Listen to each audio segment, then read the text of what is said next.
bugungi ota-onalar siz bilan bizani katta qilgan ota-onalar emas. Qaysi belgilar to'xta, men nevropatolog bolalar nevropatologga borishim kerak ekan yoki mutaxassisga uchrashim kerak ekan deb signal bo'ladi. Az bu to'g'risida ham gapirsa ko'payib ketadi, lekin signal bo'ladi qachonki agar umuman olganda siz aytayotgandek standart bugungi kunda yo'q. Mana agar boladan kelib chiqamiz demak. Siz hozir aytyapsiz 100 ta ota-ona, bunda e'tibor bering, 100 ta ota-ona 100 xil dunyo qarash, 100 xil muhit, 100 xil bolaga munosabat.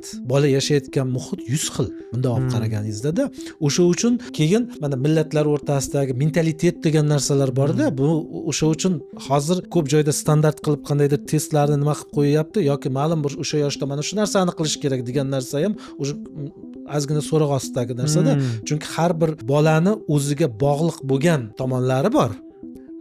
Bo'lishi kerak bo'lgan narsa fiziologik o'sish, rivojlanish, ya'ni bu jismoniy, aqliy, xulq tomonidan. O'sha to'rtta kommunikatsiya deymiz, sotsialniy navik nimalar, sotsial ko'nikmalari bo'lishi kerak bo'lgan joylari bor, lekin bu ham aytayapman, yana o'ziga bog'liq bo'lmagan bolani o'ziga bog'liq bo'lmagan atrofdagi muhit.